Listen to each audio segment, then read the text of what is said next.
ससुराल की तरफ का गिफ्ट मुझे दे दो बहू। आज मनीष जी के दोस्त का परिवार डिनर पर आमंत्रित था। बहू गौरी से मिलने वो लोग आ रहे थे। काफी सालों पहले वो लोग बेंगलुरु शिफ्ट हो गए थे और कुछ दिनों के लिए वापस इसी शहर आए हैं। इसीलिए सास वृंदा जी ने खुद अपनी देखरेख में बहू से सारी तैयारियां करवा रही थीं। अभी 3 महीने पहले ही तो गौरी इस घर की बहू बनी है। थोड़ी देर बाद मेहमान घर आ गए। गौरी ने उनका बहुत अच्छे से स्वागत किया। चाय पानी के बाद उन लोगों ने गौरी के हाथ में अपना लाया हुआ तोहफा रखा। आखिर वो लोग उससे पहली बार मिल रहे थे। तोहफा बहुत ही सुंदर तरीके से पैक किया हुआ था। गौरी ने तोहफा ले जाकर अपने कमरे में रख दिया। कुछ देर बातचीत करने के बाद सबने खाना खाया। उन लोगों ने भी गौरी के बनाए हुए खाने की दिल खोलकर तारीफ की। थोड़ी देर बाद लोग घर से रवाना हो गए। उनके जाने के बाद गौरी रसोई में साफ सफाई करने चली गई। साफ सफाई कर जब अपने कमरे में गई तो नितिन अभी जगा हुआ था। गौरी को देखते हुए उसने पूछा, क्या तुम भी काम में लगी हुई हो? थोड़ा वक्त मेरे लिए भी निकाल लो। उसकी बात सुनकर गौरी मुस्कुराते हुए बोली, जी जनाब, जरूर। भला आपके लिए वक्त नहीं निकालेंगे तो किसके लिए निकालेंगे? उसकी बात सुनकर नितिन हंस दिया और फिर बोला, लाओ भाई, अंकल आंटी क्या गिफ्ट देकर गए हैं नई नवेली बहू को, हम भी तो देखें। पैकिंग तो बहुत सुंदर है। हाँ, मुझे भी उसे देखना है। वाकई पैकिंग तो बहुत सुंदर लग रही है। उसी समय खोलने का मन कर रहा था, पर फिर सोचा कि सब लोग क्या सोचेंगी, कैसी बेसब्री बहू है। कहते कहते गौरी गिफ्ट उठा कर ले आई। फटाफट गिफ्ट को खोल कर देखा तो उसमें एक बहुत ही सुंदर सा नेकलेस था। उसे देखते ही गौरी खुश हो गई। उसे हाथों में लेकर अपने गले पर लगाते हुए बोली, देखो कितना सुंदर लग रहा है ना? वाकई अंकल आंटी बहुत अच्छा तोहफा देकर गए हैं। मुझे तो बहुत पसंद आया। उसे खुश देखकर नितिन ने कहा, सचमुच अंकल आंटी की चॉइस बहुत अच्छी है।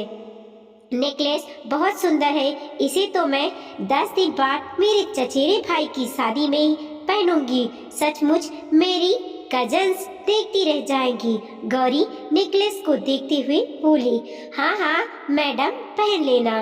फिलहाल तो सो जाओ, रात काफी हो चुकी है। नितिन ने कहा तो गौरी ने गिफ्ट अलमारी में रख दिया और आकर सो गई। दूसरे दिन सुबह मनीष जी और नितिन अपना नाश्ता वगैरह करके अपने अपने ऑफिस रवाना हो गए। इधर गौरी भी अपना काम खत्म कर अपने कमरे में आ गई। इतने में वृंदा जी उसके कमरे में आ गई और आते ही बोली, अरे बहू, तुमने बताया नहीं कि कल अंकल आंटी तुम्हें क्या गिफ्ट देकर गए हैं? उन्हें देखते ही गौरी बोली, हाँ मम्मी जी, बैठिए ना, मैं आपको अभी गिफ्ट दिखाती हूँ। कहती हुई गौरी उठकर अलमारी खोलने लगी और अलमारी में से गिफ्ट निकालकर बाहर ले आई और उसे वृंदा जी को दिखाते हुए बोली, देखिए तो मम्मी जी, अंकल आंटी मुझे कितना सुंदर गिफ्ट देकर गए हैं। कितना प्यारा नेकलेस है। इसे तो मैं 10 दिन बाद अपने कजिन के शादी में पहनूंगी। वृंदा जी ने हाथ में नेकलेस लेकर उसे आगे पीछे ऊपर नीचे घुमाकर फिर कर अच्छी से देखा और फिर बोली, इसे वापस इस बक्से में रख दो। उनके कहे अनुसार गौरी ने नेकलेस वापस बक्से में रख दिया और अलमारी में बॉक्स रखने के लिए लेकर जाने लगी तो वृंदा जी बोली, अरे इसे कहाँ लेकर जा रही हो? इसे तो मैं अपने कमरे में लेकर जा रही हूँ। उनकी बात सुनकर गौरी हैरानी से उनकी तरफ देखने लगी। उसे यूं हैरान से खड़ा देखकर वृंदा जी बोली, अरे ऐसे क्या शक्ल देख रही है? तुझे इतना भी नहीं पता कि मुंह दिखाई में आए हुए शगुन के पैसे और गिफ्ट पर ससुराल वालों का हक होता है। ये तो हमारा व्यवहार था जिसके कारण तुझे गिफ्ट मिल रहे हैं। पिछले 3 महीने से मैं इंतजार कर रही हूँ कि तू अपने आप ही मुझे लाकर दे दे, लेकिन ये संस्कार तो तेरी मम्मी ने तुझे सिखाया नहीं, इसीलिए सास होने के नाते मुझे अब बोलना ही पड़ा। वृंदा जी की बात सुनकर गौरी चौंक गई। उसके हाथ से नेकलेस लेते हुए वृंदा जी ने एक पर्ची गौरी के हाथ में थमा दी और कहने लगी, ये पिछले 3 महीनों में तेरे पास हमारी रिश्तेदारी और व्यवहार की तरफ से आए हुए शगुन के पैसे और गिफ्ट की पर्ची है। मैंने सब कुछ लिख कर रख लिया था ताकि मुझे याद रहे। अब तू ये तोहफे निकाल कर मेरे कमरे में ला दे। मैं अपने कमरे में जा रही हूँ, कहकर वृंदा जी गौरी के कमरे से निकल गई और अपने कमरे में चली गई। गौरी काफी देर तक वैसे ही खड़ी उस पर्ची को देखती रही और मन ही मन सोचने लगी, हे भगवान, ऐसी भी सास होती है भला? लेकिन बात तो स्वाभिमान की थी। जब आगे होकर खुद वृंदा जी ने ही गिफ्ट मांग लिया तो भला गौरी कैसे मना करती। इसीलिए उसने पर्ची को खोलकर देखा। जो पर गिफ्ट उसमें लिखा था वो सारे गिफ्ट उसने इकट्ठा किए। शगुन के पैसे भी कुल मिलाकर 5,251 रुपए थे, पर उसके पास अभी इतने पैसे नहीं थे। इसीलिए जो पैसे थे उन्हें इकट्ठा किया और एक बैग में रख लिए। 3,000 रुपए के लगभग उसके पास पैसे निकाल कर आ गए। बाकी के पैसे उसने नितिन की अलमारी से निकाले और उन पैसों को मिला लिए। सारे गिफ्ट के साथ वो पैसे लेकर वृंदा जी के कमरे में चली गई। वो सारा सामान उनके पलंग पर रखते हुए बोली, मम्मी जी, ये रहे सारे गिफ्ट्स और शगुन के पैसे, एक बार आप चेक कर लीजिए। उसकी बात सुनकर वृंदा जी ने उस बैग को अपने पलंग पर खाली किया और वो पर्ची गौरी से ले ली। फिर एक एक करके सामान का मिलान अपने पर्ची के साथ करने लगी। एक एक सामान को उठाकर ढंग से चेक कर रही थी कि कहीं कोई टूटा तो नहीं गया। जब तक वो सामान का मिलान करती रही तब तक गौरी वहीं खड़ी रही।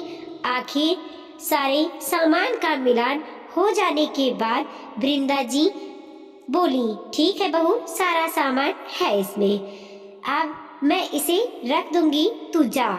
उसकी बात सुनकर गौरी वहां से निकल गई और अपने कमरे में आ गई। शाम को जब नितिन आया तो उसने उसे बताया कि उसने कुछ पैसे उसके अलमारी से निकाले थे।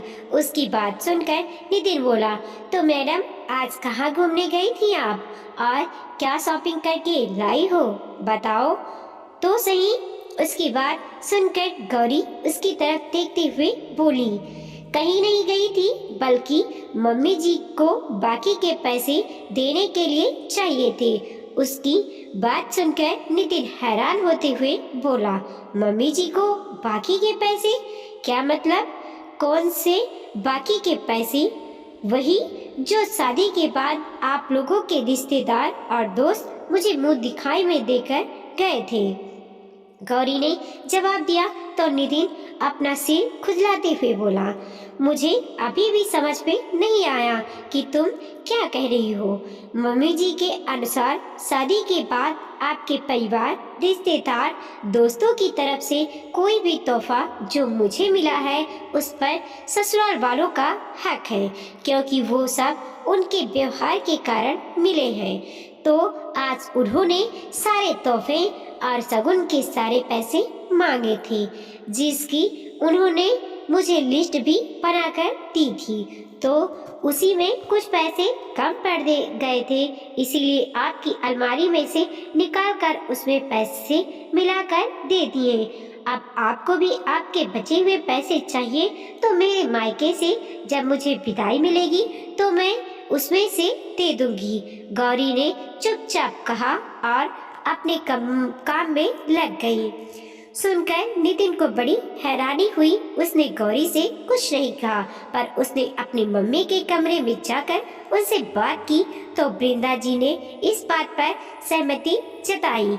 अरे तुझे इस बारे में कुछ भी नहीं पता, इसीलिए तू बीच में मत बोल। बहू को सारे तोहफे और सगुन हमारे व्यवहार के कारण ही तो मिले थे। मैं लोगों के घर में दे देकर बैठी हूँ, तभी तो उन लोगों ने लौटाया है, इसीलिए उन सब पर हमारा अधिकार है। उनकी बात सुनकर नितिन बोला, चलो माना, पैसे तो आप इस्तेमाल कर लोगी, पर आप इन तोहफों का करोगी क्या? ये तो गौरी के लिए आए हैं। क्यों? मैं इस्तेमाल नहीं कर सकती इन चीजों को? वह भी तो एक औरत ही हूँ। नेकलेस, बैग, ये साड़ियाँ तो मैं भी इस्तेमाल कर सकती हूँ, वृंदा जी ने कहा। उसके आगे नितिन कुछ नहीं बोला और अपने कमरे में आ गया। जानता था कि वृंदा जी नहीं समझेंगी। खैर 10 दिन बाद गौरी को अपने कजिन की शादी में जाना था।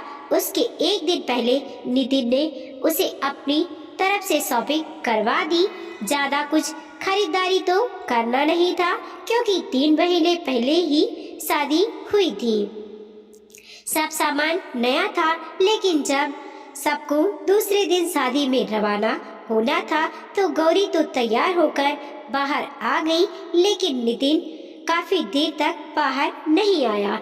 ये देखकर वृंदा जी बोली, बहू नितिन कहाँ है? उसे इतनी देर क्यों लग रही है? टाइम से जाएंगे तो ही टाइम से वापस आएंगे।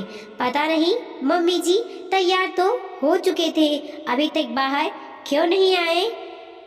गौरी ने कमरे की तरफ देखते हुए कहा। तो यहाँ खड़ी खड़ी देख क्या रही हो? देर हो रही है, जाओ उसे बुला कर लाओ। जी मम्मी जी, कहकर गौरी कमरे की तरफ जाने लगी। इतने में नितिन बाहर आया। उसके हाथ में एक बैग था। उस बैग को देखकर वृंदा जी बोली, नितिन हम तो अभी जाएंगे और 3-4 घंटे बाद वापस भी आ जाएंगे, फिर तू ये बैग क्यों लेकर जा रहा है? उनकी बात सुनकर नितिन मुस्कुराया और बोला, मम्मी इसमें कुछ जरूरी सामान है जो मेरे ससुराल वालों को मुझे लौटाना है। उसकी बात सुनकर मनीष जी बोले, ऐसा क्या सामान है जो ससुराल वालों को लौटा रहा है? नितिन ने उनकी तरफ देखते हुए कहा, पापा इसमें कुछ गिफ्ट हैं जो मुझे शादी के बाद मिले थे और मैंने कैश भी रख लिया है जो मैं उन्हें लौटा कर आऊंगा। उसकी बात सुनकर वृंदा जी को गुस्सा तो बहुत आया। वो समझ गई कि नितिन ये सब जानबूझकर कर रहा है, लेकिन मनीष जी के सामने थे, इसीलिए कुछ भी वो बोल नहीं पाई। लेकिन इधर मनीष जी हैरान होते हुए बोले, ऐसे कौन से गिफ्ट हैं जो ससुराल वालों को लौटा रहा है? और गिफ्ट कभी लौटाए जाते हैं क्या? किसने अकल दे दी तुझे? मम्मी ने कहा है कि शादी के बाद बहू को जो भी गिफ्ट और सगुन मिलते हैं उस पर ससुराल वालों का हक होता है, क्योंकि ये उनके व्यवहार के कारण मिले हैं। तो मुझे भी शादी के बाद जो गिफ्ट्स और सगुन के पैसे मिले हैं उस पर भी तो मेरे ससुराल वालों का हक है। आखिर ये सब उनके व्यवहार के कारण जो मिले हैं। आपकी बहू ने तो सारे गिफ्ट्स और सगुन लौटा दिए, पर मेरी भी तो जिम्मेदारी है, इसीलिए सोचा कि जब जा रहा हूँ तो सामान लौटा भी आऊँगा। उसकी बात सुनकर मनीष जी ने वृंदा जी की तरफ देखा तो वो नजरें चुरा रही थी। मनीष जी ज्यादा कुछ नहीं बोले, बस इतना ही कहा, वृंदा थोड़ी सी समझदारी तुम भी दिखाओ। इन छोटे मोटे सामान के पीछे अपना भविष्य खराब मत करो। बहू का सामान बहू के पास होना चाहिए। इसके आगे मैं कुछ भी सुनना नहीं चाहता। आखिर वृंदा जी कुछ कह ना पाई, पर शादी से लौटने के बाद गौरी को उसका सामान वापस दे दिया गया।